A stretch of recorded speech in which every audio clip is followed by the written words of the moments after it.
Good evening, you're now with me, Lorenzo Isaac, for Tvs Nightline. Here are the headlines for tonight. The Sarawak government will cease providing administrative funding to statutory bodies and government-linked companies at GLC starting from 2027. Sarawak is set to collaborate with the Malaysian AntiCorruption Commission MACC to enhance governance compliance in the region. Sarawak is committed to achieving zero hardcore poverty by December this year.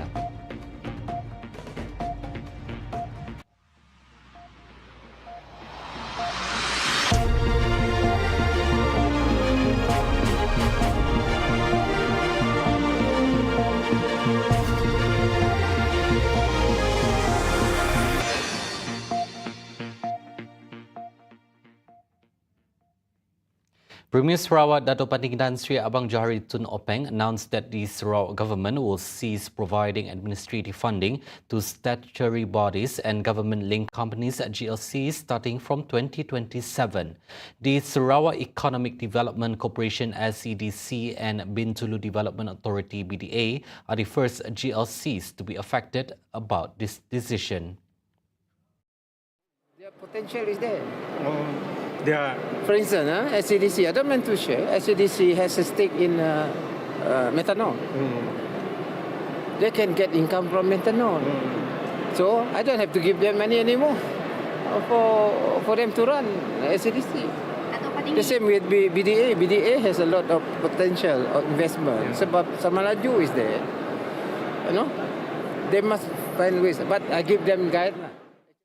He told us to reporters after officiating the 2024 National Auditors Conference. Meanwhile, he also urged other GLCs to seek their revenue sources, increase investments and explore new business ventures that can provide returns to both the companies and the Sarawak government. According to him, the funds previously allocated to statutory bodies and GLCs can be utilized for upgrading strategic infrastructure across the region.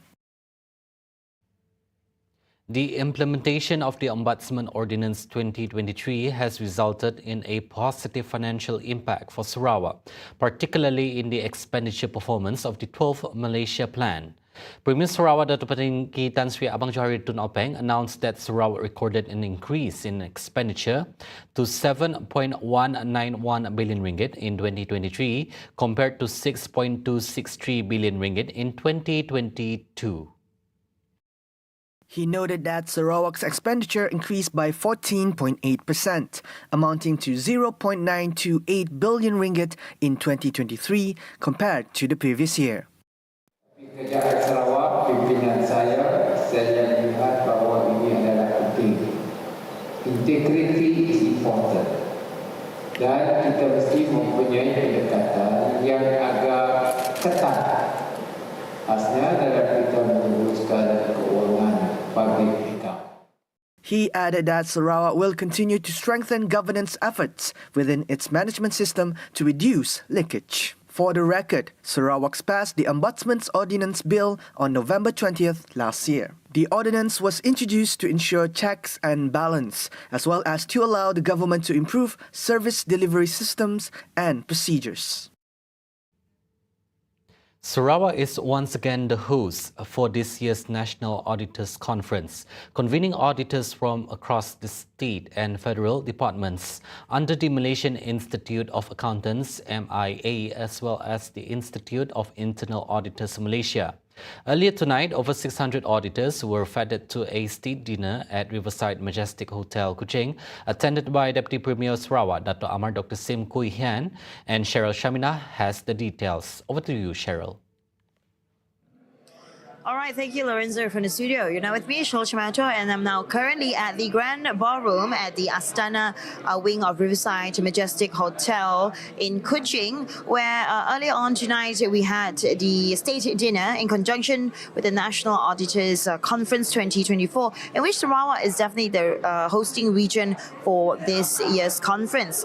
Now, we had almost 1,000 attendees tonight, consisting from state and federal departments, agencies as well as members from the Malaysian Institute of Accountants in Malaysia. Now, the event, which was graced by Deputy Premier of Sarawak, Dato' Amar Dr. Sim Kui Hian, who represented the Premier of Sarawak, Dato' Patinggi Tan Sri Abang Johari Tun Openg, in his text speech earlier, of course, mentioning and sharing the insights and developments of Sarawak, in which he also focused on the plans ahead on what auditors should thrive in this society towards the post-COVID-19 development strategy at PCDS 2030. Now, as he also shared in the developments of the state in the past 5 years, the state government has received its auditing in terms of the state department, and also financially, Sarawak has also reported an increase totaling of 13.311 billion ringgit. Compared to 11.910 billion ringgit in 2022, which is an increase in 11.8%. And also in terms of its development, also in spending towards the 12 Malaysia plan, there's an increase of 0.928 billion ringgit, which is a 14.8% compared to 6.263 billion ringgit in 2022.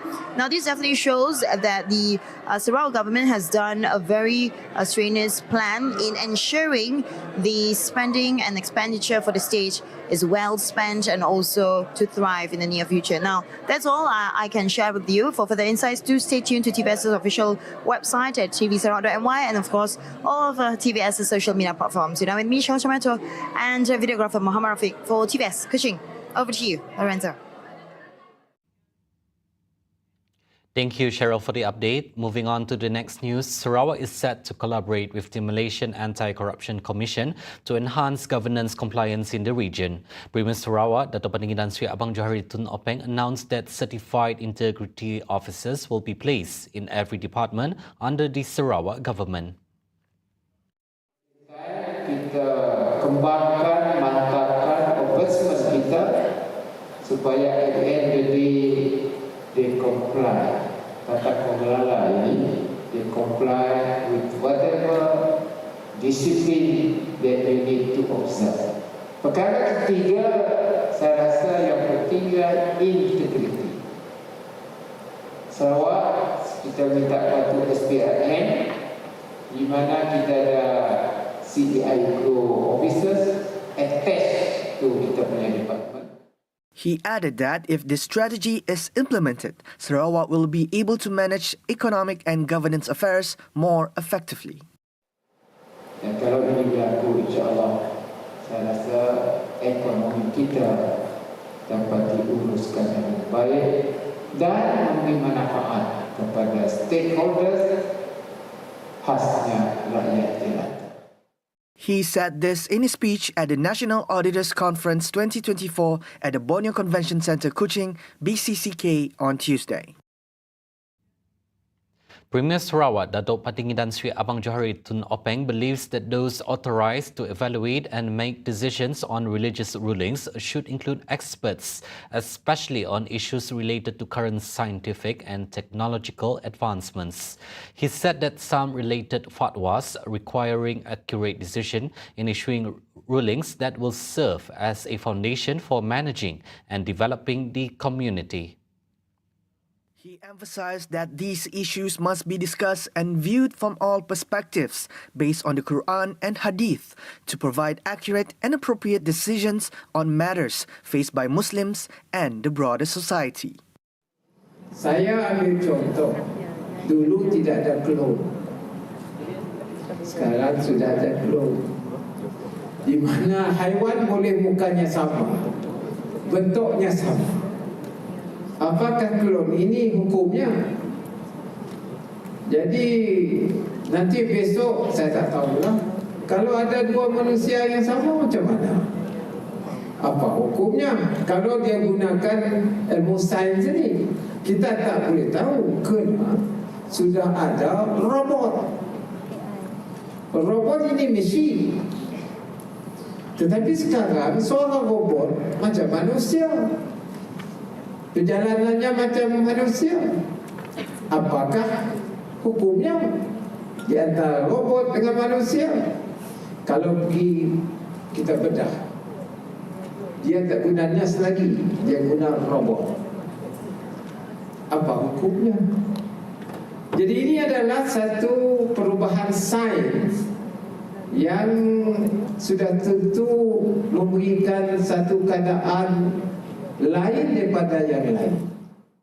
He said this when officiating the Sarawak Fatwa Seminar 1445 Hijri 2024 Masihi in Kuching on Tuesday. Meanwhile, Abang Johari spoke about Sarawak's interest in space, stating that religious and Quranic perspectives are also necessary as astronomy is closely related to Islamic knowledge. Saya, Datuk Mufti, nak menggalakkan orang Islam supaya belajar dengan ilmu astronomi ini kena maklumat sekarang adalah melalui satelit. Kalau Isra dan Mi'raj memberi gambaran tersebut, maka di manalah relationship hubungan Isra Mi'raj dengan ilmu astronomi. Jadi ini satu-satunya yang saya fikir hendaklah digabungkan dalam kita membuat keputusan mana hukumnya betul, hukumnya salah. Dan dari sudut itu saya ucap tahniah kerana kita sentiasa bersama-sama dengan gabungan sains sebagai landasan untuk kita mengeluarkan hukum. Earlier, Abang Johari officiated the one-day seminar attended by over 1,000 participants, featuring 5 papers, including topics on the fatwa process and related issues. Among those present were Sarawak State Legislative Assembly Speaker Tan Sri Muhammad Asfia Awang Nasar, Sarawak Deputy Minister of Utility and Telecommunication Datuk Dr. Abdul Rahman Junaidi, Deputy Minister in the Prime Minister's Department Religious Affairs Dr. Zulkifli Hassan, and the Chairman of the Sarawak Islamic Council Datuk Misnu Taha. Sarawak is committed to achieving zero hardcore poverty by December this year, and this goal involves removing 12,853 household heads from the e-Kaseh list. Minister for Women, Childhood and Community Wellbeing Development, KPWK, Datuk Seri Fatimah Abdullah, said that to achieve this objective, the ministry will conduct field verification processes based on zones according to the targeted number of KIR in each district. She emphasized that the verification process is crucial to ascertain whether the individuals are still alive or have passed away. If deceased, their names will be removed from the e-Kaseh list. Additionally, the verification aims to assess their income status to determine if they still fall under the hardcore poor category. We have the figures, we have the names. Verifikasi. Jadi, tugas pertama ialah to verify the names, based on the names that is found in e-Kaseh ini, verifikasi perlu dilakukan. Apa tujuan verifikasi? Tujuan pertama ialah melihat sama ada si Polan itu masih hidup ataupun sudah meninggal dunia. Kalau sudah meninggal dunia, maka out. Ya. Jadi tak adalah lagi sepatutnya nama dia dalam e-Kaseh tersebut. Okay, so -1 contohnya.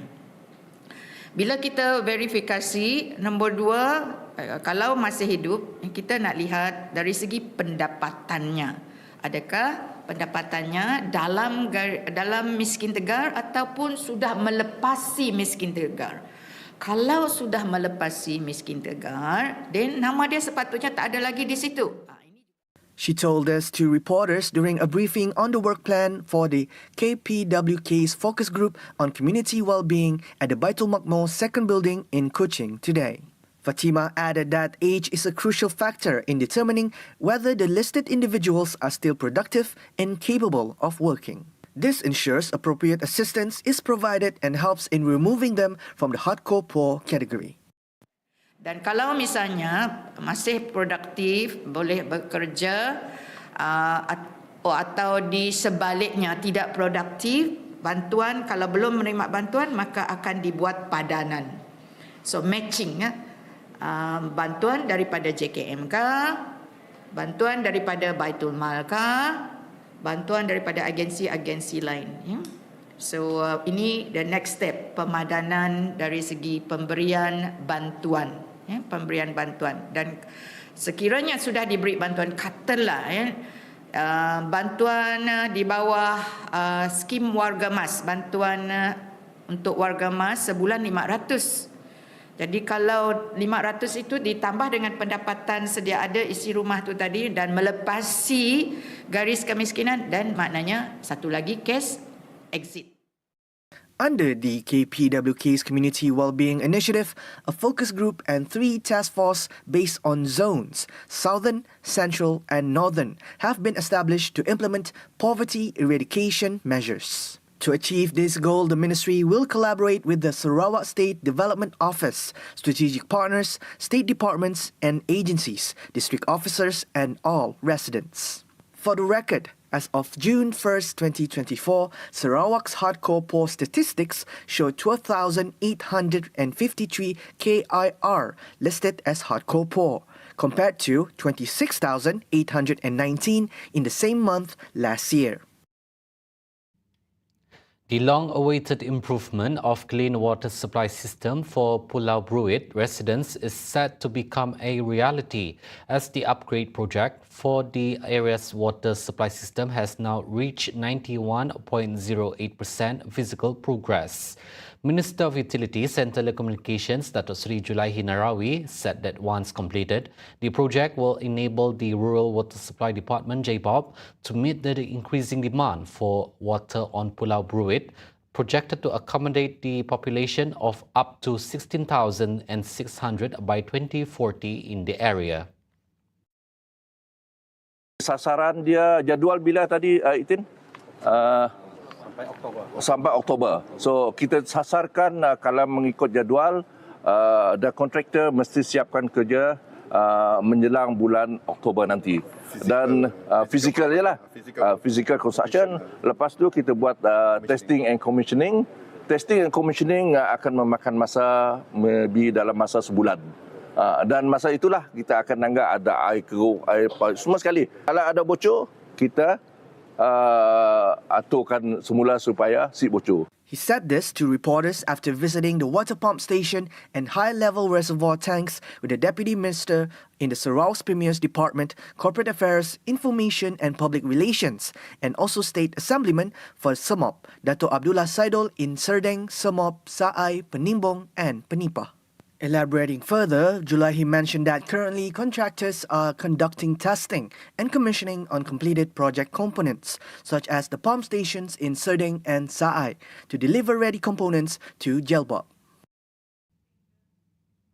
The government is forced to bear losses exceeding 20 million ringgit due to vandalism and theft crimes involving telecommunications facilities last year.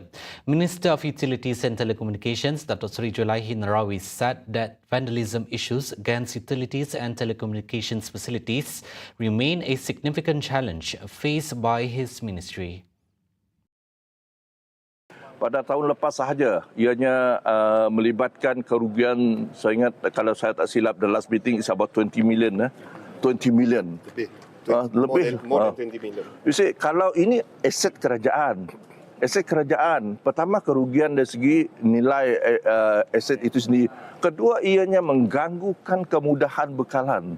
So, I think ianya lebih merujuk kepada kenapa tidak tu mengganggukan vandalize aset-aset macam tu. Kabel semua sekali dikopaknya. Bateri semua dicuri.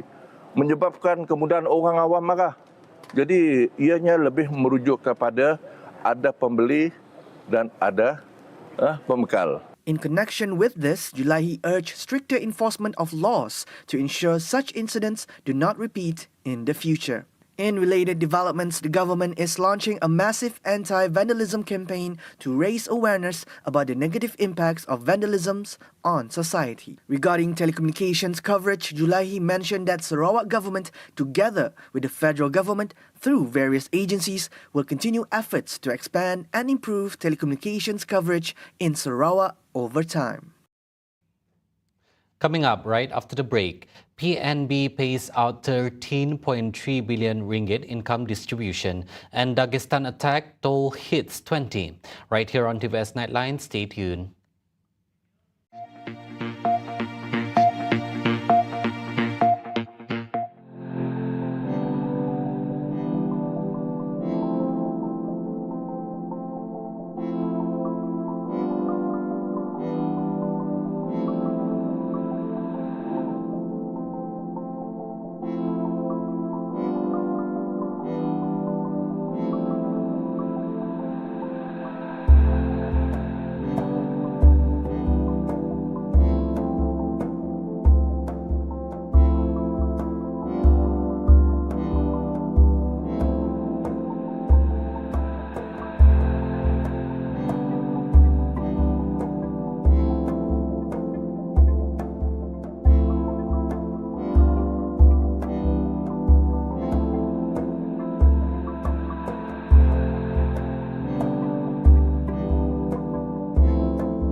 Welcome back. Permodalan Nasional Berhad (PNB) paid out a total of 13.3 billion ringgit in income distribution and bonus to its unit holders for the financial year end December 31st, 2023, higher than the 12.2 billion ringgit disbursed in the previous year. The fund management company also reported that the cumulative income distribution paid out since its inception in 1978 amounted to 249.2 billion ringgit as of FY 2023, compared with 235.8 billion ringgit in FY 2022. Its performance achievements were contained in its integrated annual report for FY 2023 released today. PNB Group Chairman Raja Tan Sri Arshad Raja Tun Uda said the group's achievement was largely attributed to its strategic asset allocation and diversification efforts across various asset classes. Among the key highlights and performance in FY 2023, PNB delivered commendable returns across its product portfolio of 17 funds, especially through the group's fixed and variable price funds. PNB recorded an increase of 13% and 25% respectively in its gross income and net income from 14.5 billion ringgit in FY 2022 to 16.4 billion ringgit in FY 2023 from 10.4 billion ringgit in FY 2022 to 13.0 billion ringgit in FY 2023. On outlook, he said PNB looks ahead with both caution and optimism. The key economic plans underpinned by the Madani economic framework are anticipated to stimulate growth by boosting domestic consumption and attracting new investments. Malaysia plans to increase its renewable energy capacity over the next 2 to 3 years to facilitate a more integrated regional approach within the ASEAN community. Economy Minister Rafizi Ramli has called on the government to adopt a comprehensive policy and infrastructure strategy to strengthen renewable energy supply and ensure sustainable development. The minister made these remarks during a panel session at the annual meeting of the New Champions, achieving the opportunity of managing energy demand, organized by the World Economic Forum in China on Tuesday. He also added that as Malaysia prepares to take over the ASEAN chairmanship, it is poised to champion a flagship project aimed at advancing integrated green growth across the region. While addressing the complexities of energy demand, the minister emphasized the critical importance of ensuring that the entire energy system is sustainable, including the grid, supply, policies and incentives. Therefore, the initiative aims to bridge the gap between renewable energy capacities in different economies with excess capacity in the north and higher energy demand in the south. Rafizi noted that governments in the ASEAN community must be open to invest in infrastructure and enact policy and regulatory changes, especially concerning pricing. The Progressive Wage Policy (PWP) will begin its implementation in October, as announced in the Dewan Rakyat earlier today. Deputy Human Resource Minister Datuk Seri Abdul Rahman Mohamad said the implementation will follow the impact assessment of the PWP Pioneer project carried out in September. He said this in response to a question by Datuk Seri SH Muhammad Puzi SH Ali about the implementation status of the PWP at the ministry level. Abdul Rahman also added that based on the sessions, the majority of employers and workers have provided positive feedback on the PWP's implementation, and the number of employers wanting to participate in the PWP Pioneer project has been rising, and to date, 237 out of 732 employers have opened their accounts under the PWP system and applied to join. He highlighted that a total of 50 million ringgit has been allocated for the implementation of the Pioneer project, including incentive payments for 1,000 employers, which are expected in October when they submit their claims that fulfill these set conditions. These payments are anticipated to benefit 20,000 local workers with salaries between 1,500 ringgit and 4,999 ringgit. Malaysia is partnering with the United Nations Development Programme UNDP to develop a framework for a green economy model tailored to the country's needs. Deputy Economy Minister Dato' Hanifah Hajar Taib highlighted that his module aims to assess Malaysia's current economic situation by considering climate factors in analysing climate change risks and formulating policies for local economic planning. She said this at the Parliamentary Special Chambers session today. Consequently, she added that all stakeholders have a joint responsibility to ensure that Malaysia achieves its net zero carbon emissions aspiration by 2050. Hanifah noted that green initiatives have been underway since the 10th Malaysia Plan and will extend into the 12th MP, highlighting the Finance Ministry's pivotal role in allocating resources and facilitating the industrial sector towards these goals. Significant funding sources and initiatives made by the government comprises the 2 billion ringgit National Energy Transition Facility Fund and a 200 billion ringgit fund from financial institutions aimed at facilitating industry's shifts to a low-carbon economy.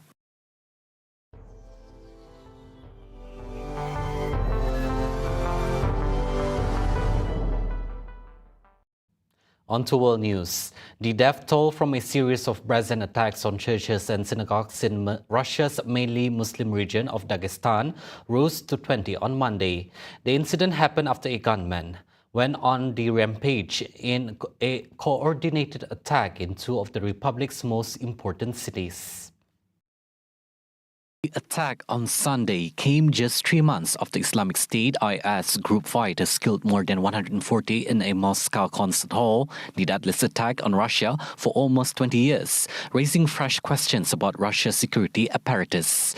Moscow said on Monday it had concluded an anti-terrorist operation and killed 5 of the assailants behind the attacks in the regional capital, Makhachkala, and Durban, a historic city on the coast of the Caspian Sea. The attackers had targeted 2 Orthodox churches, 2 synagogues, and a police checkpoint. The Russian Orthodox Church said its archpriest Nikolai Kotelnikov was brutally killed in his church in the historic city of Durban. Russia has been a target in recent years for IS, which opposes Moscow's military support for Syrian leader Bashar al-Assad and claims to have set up a franchise in Russia's North Caucasus. Those were the updates on Tvs Nightline. I'm Lorenzo Isaac. Thank you for watching and have a good night.